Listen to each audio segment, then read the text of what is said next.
Welcome to my YouTube channel टेकजीन। इस video में हम क्यूबरनेटीज के कोर इंपॉर्टेंट कॉन्सेप्ट्स को डिस्कस करेंगे। हम देखेंगे कि services, cluster IP, node port, load balancer, ये सारे कॉन्सेप्ट्स क्या होते हैं क्यूबरनेटीज में, किस तरह से हम इसकी इंप्लीमेंटेशन कर सकते हैं। इन सारे इंपॉर्टेंट कॉन्सेप्ट्स को हम इस वीडियो में डिस्कस करने वाले हैं। ये कॉन्सेप्ट्स क्यूबरनेटीज के कोर कॉन्सेप्ट्स होते हैं और ये आपसे इंटरव्यू क्वेश्चंस में भी पूछे जाते हैं। तो इस वीडियो को स्टार्टिंग से लेकर एंड तक आपने अच्छे से जरूर देखना है। अगर आप लोगों ने अभी तक इस प्लेलिस्ट को एक्सेस नहीं करा है तो जल्दी से इस प्लेलिस्ट को एक्सेस कर लो, ज्यादा से ज्यादा शेयर करो, क्योंकि यहां पर आपको डेवऑप्स में चैंपियन बनाया जा रहा है। ठीक है, तो इस प्लेलिस्ट को जरूर एक्सेस करो और ज्यादा से ज्यादा शेयर करो। सबसे पहले हम क्या करेंगे, हम यहां पर आकर एक न्यू फोल्डर क्रिएट करेंगे। आप अपने फोल्डर का नाम कुछ भी रख सकते हो। मैं यहां पर आकर इस फोल्डर का नाम रख लूंगा वेलकम के8। ठीक है, यहां पर आकर मैं इस फोल्डर को क्या करूंगा, VS कोड कोड एडिटर में ओपन करूंगा और यहां पर ओपन करने के बाद मैं इसको क्या करूंगा, क्लोज करूंगा। यहां पे इसको भी क्लोज करेंगे और इसके साथ साथ इसको भी क्लोज करके यहां पर मैं एक फाइल ओपन करूंगा और इसके अंदर मैं उन टर्मिनोलॉजीज का नाम लिख लेता हूं जिनको हमने यहां पे डिस्कस करना है। हम यहां पे सर्विसेज को डिस्कस करेंगे, हम यहां पे बेसिकली क्लस्टर आईपी को डिस्कस करेंगे, हम नोड पोर्ट को डिस्कस करेंगे और हम लोड बैलेंसिंग को भी क्या करेंगे, डिस्कस करेंगे। ठीक है, तो ये कोर कॉन्सेप्ट्स क्या होते हैं क्यूबरनेटीज में, सबसे पहले हम इसको डिस्कस करते हैं, देन उसके बाद हम इनकी प्रैक्टिकल इंप्लीमेंटेशन पर आएंगे। सर्विसेज का क्या कॉन्सेप्ट होता है? सर्विस क्यूबरनेटीज में एक तरह का नेटवर्क लिंक होता है जो पोर्ट तक डेटा को लेकर जाता है। पोर्ट क्या होता है क्यूबरनेटीज में? स्मॉलेस्ट यूनिट होता है जहां पे आपकी एप्लीकेशन होती है। ठीक है, तो सर्विस क्यूबरनेटीज में एक तरह का नेटवर्क लिंक होता है जो पोर्ट तक डेटा को लेकर जाता है। आपकी जो पोर्ट होती है, जो एप्लीकेशन होती है, बेसिकली उसकी आईपी बार बार चेंज होती है। इस प्रॉब्लम को सॉल्व कौन करता है? सर्विस सॉल्व करता है। सर्विस ये इंश्योर करता है कि हर बार आईपी चेंज ना हो और बाहर से या क्लस्टर के अंदर से पोर्ट को, यानी कि आपकी एप्लीकेशन को इजीली एक्सेस किया जा सके। ये सारे काम किसके होते हैं? सर्विस के होते हैं, क्यूबरनेटीज के। देन उसके बाद अगर हम बात करते हैं क्लस्टर आईपी की, तो क्लस्टर आईपी वो सर्विस होती है जो सिर्फ क्लस्टर के अंदर काम करती है। इसका यूज बैकएंड सर्विसेज के लिए होता है जो यूजर ब्राउजर से एक्सेस नहीं कर सकता। आपको पता है कि अगर हम एक नॉर्मल यूजर हैं तो हम फ्रंट एंड से कम्युनिकेट कर सकते हैं, फ्रंट एंड आगे जाके क्या करेगा, बैकएंड से कम्युनिकेट करता है, लेकिन हम डायरेक्टली बैकएंड से कम्युनिकेट नहीं कर सकते। ऐसा ही होता है, हम डायरेक्टली ब्राउजर से बैकएंड से कम्युनिकेट नहीं करते, हम फ्रंट एंड से इंटरेक्शन करते हैं। फ्रंट एंड क्या करता है, बैकएंड से जाके कम्युनिकेट करता है। तो ठीक है, तो आपने बेसिकली क्या करना है, इस चीज को इंश्योर करना है कि जो बैकएंड की सर्विस है उसको ब्राउजर पे एक्सेस नहीं किया जा सके, यानी कि क्लस्टर से बाहर उसको एक्सेस नहीं किया जा सके। तो इस तरीके की सर्विस के लिए, बैकएंड सर्विसेज के लिए हम किसका यूज करते हैं? क्लस्टर आईपी का यूज करते हैं, क्योंकि इसको आप डायरेक्टली ब्राउजर पे एक्सेस नहीं कर सकते, इसको सिर्फ और सिर्फ क्लस्टर के अंदर ही एक्सेस किया जा सकता है। जैसे फ्रंट एंड क्या करता है, कम्युनिकेट करता है क्लस्टर आईपी का यूज करते हुए आपकी बैकएंड सर्विसेज से। ठीक है, देन उसके बाद अगर हम बात करते हैं नोड पोर्ट की, तो नोड पोर्ट से हम पोर्ट को ब्राउजर में ओपन कर सकते हैं। आपने लास्ट टाइम भी देखा था कि जब हमने YAML फाइल में बेसिकली कोड लिखा था तो उसके अंदर हमने अपनी पोर्ट डिफाइन कर दी थी कि भाई जब आप ब्राउजर पे एक्सेस करोगे तो आप इस पोर्ट का यूज करते हुए इसको एक्सेस कर सकते हो। ठीक है, तो एप्लीकेशन को एक्सपोज करने के लिए, उसको एक पोर्ट असाइन करने के लिए हम किसका यूज करते हैं? नोड पोर्ट का यूज करते हैं। देन उसके बाद ये एक बहुत इंपॉर्टेंट कॉन्सेप्ट है और वो है लोड बैलेंसर का। लोड बैलेंसर क्लाउड में आपकी एप्लीकेशन को एक पब्लिक आईपी असाइन करता है जिससे हर कोई इंटरनेट पर एक्सेस कर सकता है।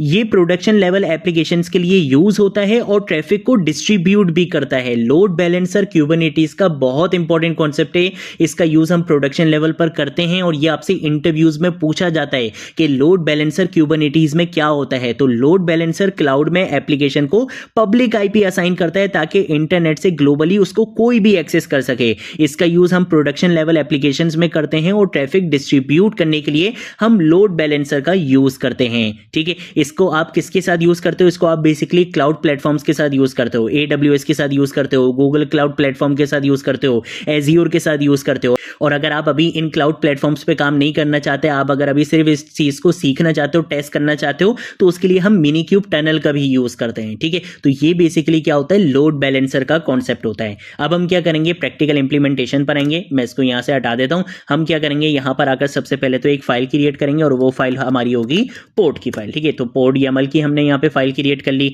इसके साथ साथ मैं यहाँ पे डिप्लॉयमेंट की भी एक फाइल क्रिएट करूंगा, क्योंकि आज मैं सारी चीजों का आपको कोड लिख के दिखाऊंगा। ठीक है, तो हम यहाँ पे आगे डिप्लॉयमेंट की भी एक यहाँ पे फाइल बनाएंगे। देन उसके बाद मैं क्या करूंगा, यहाँ पे सर्विस डैश नोट पोर्ट की भी क्या करूंगा, एक फाइल बनाऊंगा। तो हमने यहाँ पे नोट पोर्ट के लिए भी एक YAML फाइल क्रिएट कर ली और इसके साथ साथ हम यहाँ पे अपने लोड बैलेंसर के लिए भी फाइल बना लेंगे। ठीक है, तो मैं यहाँ पे लिख लूंगा सर्विस डैश लोड बैलेंसर। ठीक है, मैंने यहाँ पे लिख लिया है लोड बैलेंसर डॉट YAML। मैंने इसकी भी क्या कर ली है, यहाँ पे एक फाइल क्रिएट कर ली है। यही बेस्ट प्रैक्टिस होती है, इंडस्ट्री लेवल प्रैक्टिस होती है कि आप इन सारी चीजों के लिए सेपरेट सेपरेट फाइल्स बनाओ। ठीक है, सबसे पहले हम क्या करेंगे, पोर्ट का कोड लिखेंगे। तो उसके लिए मैं क्या करूंगा, सबसे पहले हम यहाँ पर आकर बताते हैं API वर्जन। API वर्जन के अंदर मैं यहाँ पे दे दूंगा V1। ये पोर्ट रिसोर्स V1 वर्जन का यूज करता है। ठीक है, जब भी हम बेसिकली क्यूबरनेटीज में पोर्ट क्रिएट करते हैं तो हमें बताना पड़ता है कि ये क्यूबरनेटीज की किस API वर्जन से बन रहा है। तो हमने यहाँ पे बोल दिया कि भाई ये V1 वर्जन से बन रहा है। ठीक है, पहली चीज तो हमने यहाँ पे ये बता दी। उसके बाद हम यहाँ पर आकर बताते हैं काइंड, कि आप बेसिकली यहाँ पे बना क्या रहे हो। मैं यहाँ पे बना रहा हूँ एक पॉड। ठीक है,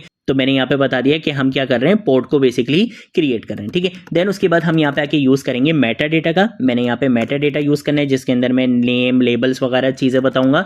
तो मैं यहाँ पर अगर इसका नेम बताऊंगा, नेम मैंने इस पोर्ट का रख दिया है वेलकम पोर्ट। ठीक है, मैंने इसका नाम यहाँ पे वेलकम पोर्ट रख दिया है और इसको हमने बेसिकली इस तरह से रखना पड़ेगा। ठीक है, यहाँ पर आकर मैं क्या करूंगा, लेबल्स का भी यूज करूंगा। लेबल्स के अंदर मैं एक और प्रॉपर्टी का यूज करता हूँ एप्लीकेशन, जिसके अंदर मैं बताऊंगा कि इसको लेबल किस एप्लीकेशन का असाइन करना है। ठीक है, मैंने यहाँ पे लेबल भी इसको असाइन कर दिया है। ठीक है, तो हमने यहाँ पे लेबल्स वाला काम भी कर लिया। अब उसके बाद हम क्या करेंगे, यहाँ पर आकर स्पेक्स बताएंगे, यानी कि किस कंटेनर के ऊपर ये पोर्ट बेसिकली रन करेगा। तो हम यहाँ पे आके कंटेनर्स की प्रॉपर्टी का यूज करेंगे। इस कंटेनर्स के अंदर हमें यहाँ पे बताना है कंटेनर का नाम। तो मैं यहाँ पर आकर इसका नाम रख दूंगा वेलकम डैश कंटेनर। आप अपने कंटेनर का नाम कुछ भी रख सकते हो। देन उसके बाद मैं यहाँ पर आकर इमेज बताऊंगा। ठीक है, तो उसके लिए हम यहाँ पर आएंगे। यहाँ पर आकर मैं बताऊंगा इमेज, कि ये इमेज कौन सी यूज करेगा।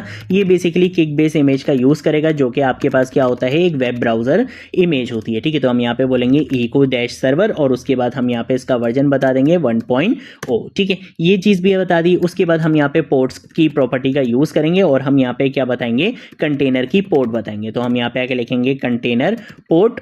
तो मैंने यहाँ पे लिख दिया है कंटेनर पोर्ट और उसके बाद मैंने इस कंटेनर की पोर्ट बता दी है 8080। ठीक है, तो पोर्ट किस तरह से क्रिएट होगा, पोर्ट का नाम क्या होगा, उसका लेबल क्या होगा, किस कंटेनर पे वो रन होगा, कंटेनर की पोर्ट क्या होगी, सारी चीज हमने यहाँ पे एक्सप्लेन कर दी है। ये काम हो चुका है हमारा पोर्ट का। ठीक है, अब हम क्या करेंगे, बेसिकली आ जाएंगे deployment.yaml की फाइल में। हम यहाँ पे डिप्लॉयमेंट को क्या करेंगे, क्रिएट करेंगे। तो मैं यहाँ पर आकर बोलूंगा API वर्जन और इस API वर्जन के अंदर मैं बोलूंगा ऐप/ और उसके बाद मैं यहाँ पे लिख दूंगा V1। ये सिंपल पोर्ट नहीं है, ये एक डिप्लॉयमेंट है। तो ये बेसिकली क्या करेगा, एप्स का वर्जन यूज करेगा। ठीक है, डिप्लॉयमेंट हमेशा किसकी होती है, एप्लीकेशन की होती है। तो ये जो वर्जन यूज करेगा वो एप्लीकेशंस का क्या करेगा, वर्जन यूज करेगा। ठीक है, तो पहली बात तो मैंने ये चीज बता दी। उसके बाद हम यहाँ पे आके काइंड बताएंगे कि भाई अब आपने पोर्ट क्रिएट नहीं करना, बल्कि अब आपने क्या क्रिएट करना है, डिप्लॉयमेंट यहाँ पे क्रिएट करनी है। ठीक है, तो मैंने वो भी बता दिया। उसके बाद हम यहाँ पर आकर क्या करेंगे, मेटा डेटा का यूज करेंगे, जिसमें हम इसकी इंफॉर्मेशन बताएंगे, नेम वगैरह बताएंगे।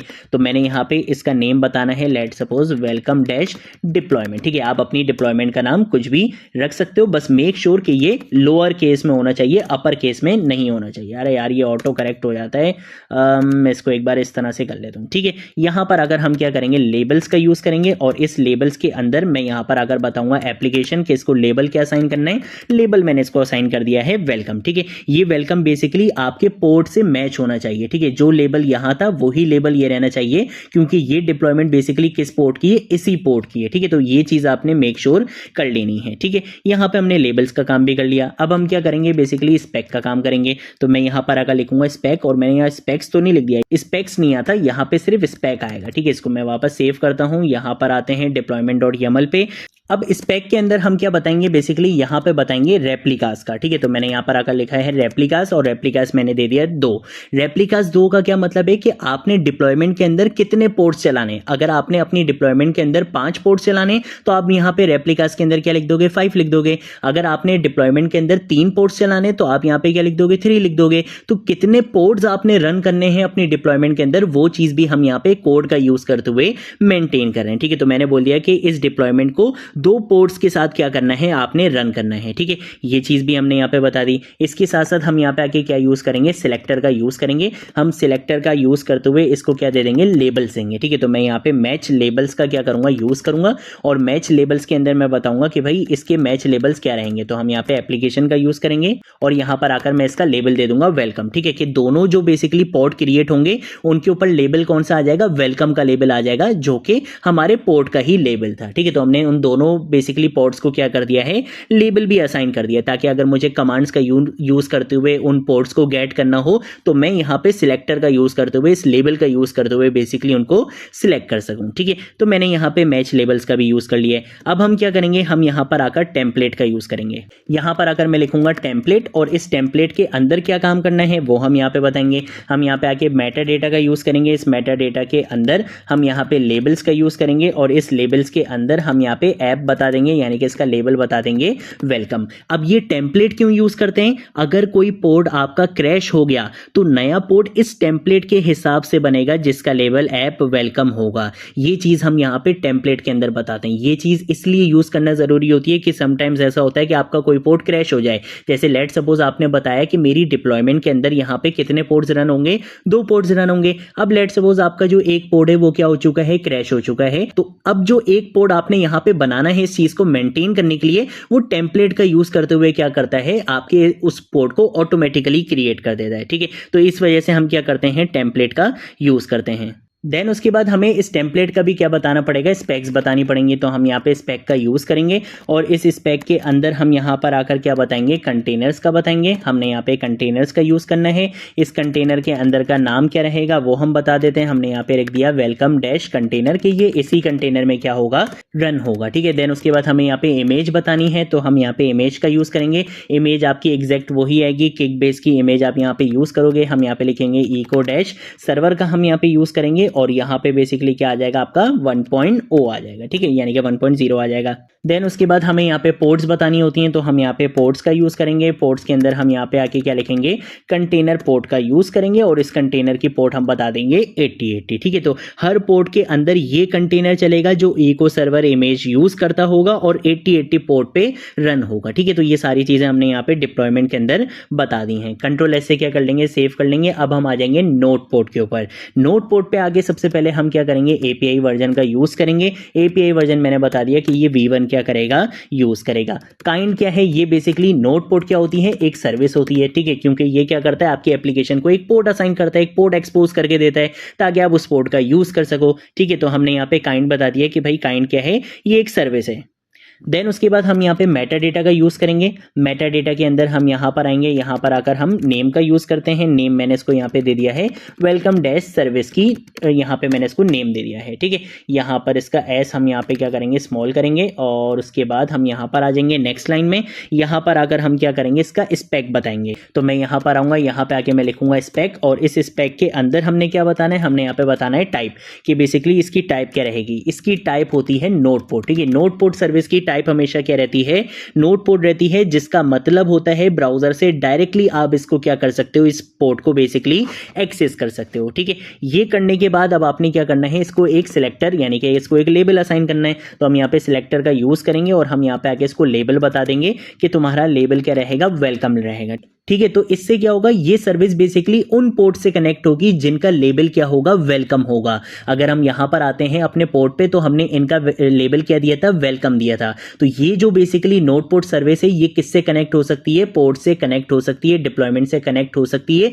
क्यों, क्योंकि हमने यहाँ पे इनका जो लेबल दिया था वो क्या दिया था, वेलकम दिया था। और हमने वही चीज़ यहाँ पे बता दी है कि भाई तुम जो सर्विस प्रोवाइड करोगे तुमने सिर्फ उन पोर्ट्स को वो सर्विस प्रोवाइड करनी है जिनका लेबल क्या है, वेलकम है। ठीक है, तो ये चीज़ भी हमने यहाँ पे इस तरह से एक्सप्लेन कर दी है। यहाँ पर आकर अब हम क्या करेंगे, इनकी पोर्ट्स को डिफाइन करेंगे। ठीक है, तो हम यहाँ पर आएंगे, यहाँ पर आकर मैं लिखूंगा पोर्ट्स और पोर्ट्स के अंदर हम यहाँ पर आकर डैश लिखेंगे। सबसे पहले हम यहाँ पे लिखेंगे पोर्ट और पोर्ट इसकी मैं यहाँ पे बता दूंगा 8080। ठीक है, कि एक पोर्ट क्या होगी, इसकी 8080 होगी। देन उसके बाद हम यहाँ पे टारगेट पोर्ट का यूज करेंगे। मैंने यहाँ पे टारगेट पोर्ट यूज करना है। टारगेट पोर्ट बेसिकली कौन सी होती है, जो आपके कंटेनर के अंदर की पोर्ट होती है। ये जो सिंपल वाली पोर्ट होती है ये आपके सर्विस की पोर्ट होती है। टारगेट पोर्ट कौन सी होती है, होती है जो कंटेनर के अंदर की पोर्ट होती है, ठीक है। तो कंटेनर के अंदर की पोर्ट भी हमने क्या दे दी है, 8080 दे दी है। फिर उसके बाद एक और चीज आती है हमारी, वो होती है नोड पोर्ट।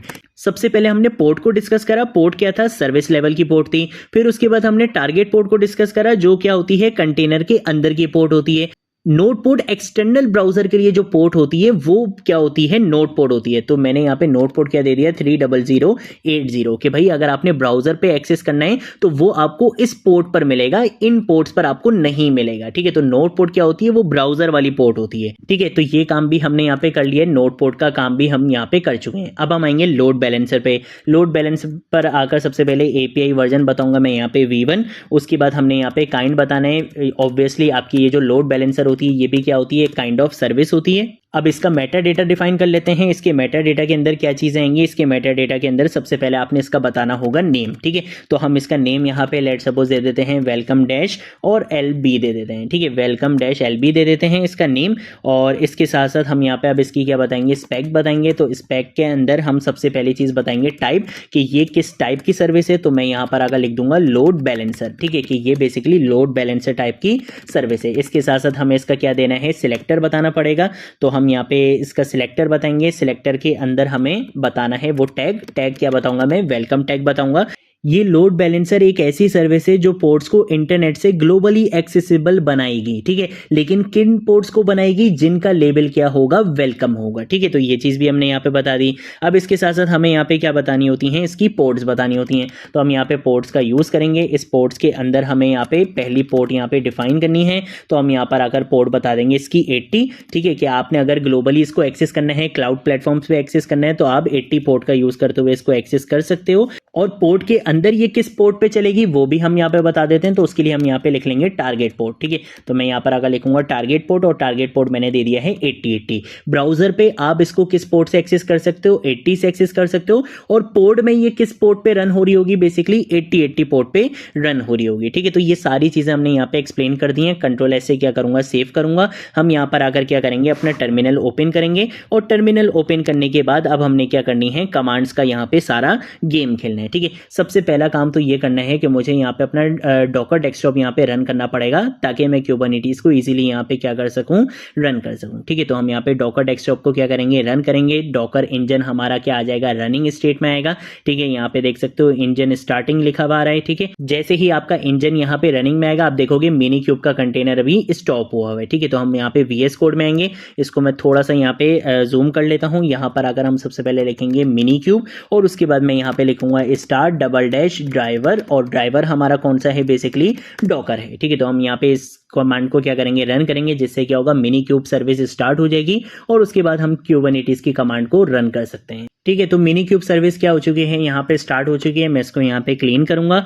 क्लीन करने के बाद हम यहाँ पे क्या करेंगे, kubectl का सबसे पहले यूज करेंगे। मैं यहाँ पे लिखूंगा kubectl अप्लाई। हमने क्या करना है, एक फाइल को अप्लाई करना है। फाइल का नाम है यहाँ पे deployment.yaml। अब आप यहाँ पे एक क्वेश्चन पूछोगे, आप बोलोगे कि लास्ट वीडियो में जब हमने कमांड्स को रन करा था तो हमने क्या करा था, पोर्ट को सबसे पहले अप्लाई करा था। क्या यहाँ पे हम पोर्ट को अप्लाई नहीं करेंगे? आपके पास ऑप्शन होता है, या तो आप पोर्ट को मैनुअली अप्लाई करो। अगर आप यहाँ पे डिप्लॉयमेंट का यूज कर रहे हो तो आपको पोर्ट को अप्लाई करने की नीड नहीं है, क्योंकि डिप्लॉयमेंट के अंदर आपने ऑलरेडी बताया हुआ होता है कि आपको कितने पोर्ट चाहिए और उनका बेसिकली क्या होगा, लेबल वगैरह क्या होगा, ठीक है। सारी चीजें आपने यहाँ पे कोड के अंदर बताई हुई है, तो आपको एक्स्ट्रा काम यहाँ पे करने की नीड नहीं है। जैसे ही आप यहाँ पे डिप्लॉयमेंट को क्या करोगे, एग्जीक्यूट करोगे, यहाँ पे इस फाइल को एग्जीक्यूट करोगे, पोर्ट आपके ऑटोमेटिकली बना दिए जाएंगे, ठीक है। मैं यहाँ पे इसको क्या करूंगा, रन करूंगा। देखो यहाँ पे लिखा हुआ है डिप्लॉयमेंट क्रिएटेड। जब डिप्लॉयमेंट क्रिएट होगी इस तरह से, तो यहाँ पे पोर्ट भी क्या होते हैं, ऑटोमेटिकली क्रिएट हो जाते हैं, ठीक है। देन उसके बाद अगर मैं यहाँ पर आता हूँ, मैं यहाँ पे लिखता हूँ kubectl, और उसके बाद मैं यहाँ पे लिखूंगा गेट, और उसके बाद मैं लिखूंगा पोर्ट्स। अब अगर मैंने पोर्ट्स क्रिएट नहीं किए तो यहाँ पे पोर्ट्स नहीं आने चाहिए, लेकिन मैंने बोला कि डिप्लॉयमेंट की कमांड जैसे ही रन करी तो पोर्ट्स क्या होंगे, ऑटोमेटिकली क्रिएट हो जाएंगे। मैं यहाँ पे एंटर प्रेस करूंगा। देखो इसने मुझे क्या कर दिया, पोर्ट पोर्ट्स ऑटोमेटिकली बना कर दे दिए हैं। ये पोर्ट तो हमने लास्ट टाइम बनाया था, पिज्जा पोर्ट वाला, इसको हमने डिलीट नहीं किया था, ये लास्ट वीडियो में हमने बनाया था, इसको छोड़ दो। लेकिन डिप्लॉयमेंट के अंदर मैंने क्या बताया था कि कितने पोर्ट्स हमारे होने चाहिए, 2 रेप्लिकास बनाने हैं इस पोर्ट के। वेलकम डिप्लॉयमेंट के 2 पोर्ट्स होने चाहिए। देखो यहाँ पे दोनों पोर्ट्स हमारे पास आ चुके हैं, ठीक है। तो इस तरह से काम होता है। हम अगर 2-2 बार काम करेंगे कि पहले हम पोर्ट वाली फाइल को भी क्या करेंगे, एग्जीक्यूट करेंगे, फिर डिप्लॉयमेंट को भी हम एग्जीक्यूट करेंगे, तो इससे क्या होता है कि हमारे पास एक्स्ट्रा पोर्ट क्रिएट हो जाते हैं। तो डायरेक्टली जो बेस्ट प्रैक्टिस होती है वो क्या रहती है कि आप पोर्ट को एग्जीक्यूट नहीं करो, आप सिर्फ किसको एग्जीक्यूट करो, डिप्लॉयमेंट को एग्जीक्यूट करो, पोर्ट ऑटोमेटिकली क्या हो जाते हैं, क्रिएट हो जाते हैं, ठीक है। तो ये बेसिकली हमारे पास कॉन्सेप्ट होता है। हम क्या करेंगे, नोट पोर्ट वाली सर्विस को भी एग्जीक्यूट कर लेते हैं। तो उसके लिए मैं यहाँ पे लिखूंगा kubectl, उसके बाद मैं यहाँ पे अप्लाई लिखूंगा, -f लिखेंगे क्योंकि फाइल को एग्जीक्यूट करना है। हम यहाँ पे अपनी फाइल का नाम बताएंगे, service-noteport.yaml, ठीक है। तो यहाँ पे क्या हो चुका है, आपकी ये सर्विस भी क्रिएट हो चुकी है, ठीक है। मैं यहाँ पर अगर इसको क्लीन करूँगा और उसके बाद हम यहाँ पे आगे लिखेंगे kubectl और मैं यहाँ पे आगे लिखूंगा get और हम यहाँ पे लिखेंगे svc।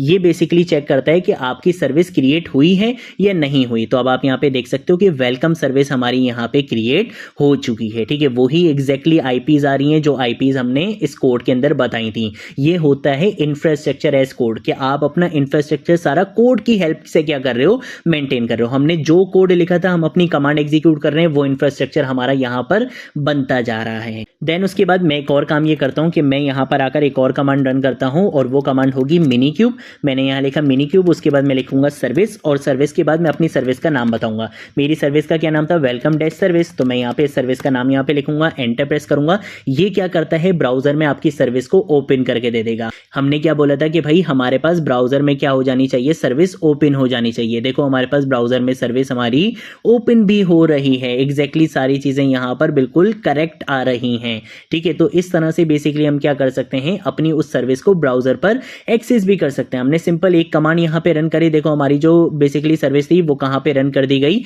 ब्राउजर पर रन भी कर दी गई। और आप यहाँ पे URL भी देख सकते हो कि जो URL मैंने यहाँ पे बताए थे सर्विस के, वही URL आ रहे हैं। जो टारगेट पोर्ट बताया था वही टारगेट पोर्ट आपको यहाँ पे दिख रहा है। एक एक चीज आपको यहाँ पे दिखेगी, वही सारी चीजें हैं जो हमने अपने कोड के अंदर डिफाइन करी थी, ठीक है। तो ये हमारे पास कॉन्सेप्ट होता है कि किस तरह से हम मिनीक्यूब का यूज करते हुए अपनी सर्विस को ब्राउजर पे एक्सेस कर सकते हैं, ठीक है। ये सर्विस हमने खुद अभी यहाँ पे क्रिएट करी थी कोड का यूज करते हुए। मैं इसको यहाँ पे Ctrl+C से क्या कर देता हूँ, टर्मिनेट करूंगा, स्टॉप करूंगा, वापस हम आके इसको क्लीन करते हैं। एक और काम ये करूंगा कि मैं यहां पर अगर सबसे पहले लिखूंगा kubectl get pods और यहां पे हम देख सकते हैं कि हमारे पोर्ट्स का नाम वगैरह क्या है, ठीक है। अगर आपने इन पोर्ट्स की डिस्क्रिप्शन वगैरह देखनी है तो वो भी आप देख सकते हो। जैसे मैंने इस पोर्ट का नाम यहाँ पे कॉपी करा, कॉपी करने के बाद मैं यहाँ पे लिखूंगा kubectl के बाद हम यहाँ पे लिखेंगे डिस्क्राइब और डिस्क्राइब के बाद आपने यहाँ पे बताना है पोर्ट और पोर्ट का नाम बताना है, ठीक है। मैं यहाँ पे रन करूंगा, देखो इसने पोर्ट की सारी इंफॉर्मेशन आपको दे दी है कि पोर्ट किस टाइप का है, किस पोर्ट पे रन हो रहा है, होस्ट पोर्ट क्या है, एक एक चीज, कंटेनर आईडी, सब कुछ आपको